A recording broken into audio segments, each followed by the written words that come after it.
তো গাইজ আজিৰ বিষয়টো হৈছে ৰহিম ৰাজে গীটাৰ লৈ মঞ্চত কিয় গীত পৰিৱেশন কৰে। তো পলম নকৰি ভিডিঅ'টো আৰম্ভ কৰোঁ।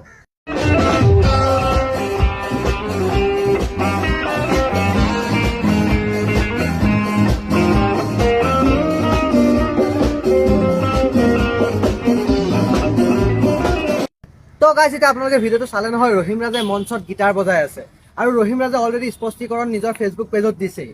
আৰু মই ক'বলৈ গ'লে ৰহিম ৰাজে যিহেতু আগতে গীটাৰ বজাইছিলে আৰু সেইটো কাৰণে নিজৰ মিউজিচিয়ানখিনিয়ে যাতে অলপ সকাহ পায় তাৰ কাৰণে কিছুমান গীতত ৰহিম ৰাজে গীটাৰটো প্লে কৰে আৰু গীটাৰটো লৈ গানটো গালে অলপ ভাল লাগে দেখাত। চ' সেইটো কাৰণে ৰহিম ৰাজে গীটাৰটো লৈ মঞ্চত গান গায়। আৰু কিছুমানে মানে এনেকুৱা ট্ৰল কৰি আছে যে ৰহিম ৰাজে জুবিন দাক কপি কৰি আছে। জুবিন দাক একচুৱেলি কপি কৰা নাই, ৰহিম ৰাজে নিজৰ মিউজিচিয়ানখিনিক অলপ সকাহ দিবৰ কাৰণে এনেকুৱা এটা কৰি আছে। আৰু যিহেতু ভাল লাগে, গোটেই টিমটোৱে ৰহিম ৰাজক কৈছে যে গীটাৰটো লৈ গান গালে ভাল লাগে। তো গাইজ কথাটো হয় নে নহয় তোমালোকে কমেণ্ট কৰি জনাবলৈ একদমেই নাপাহৰিবা আৰু ভিডিঅ'টো যিমান পাৰা শ্বেয়াৰ কৰি দিবা। চ' আজিলৈ বাই বাই, ধন্যবাদ, জয় অসম, জয় জুবিন দা।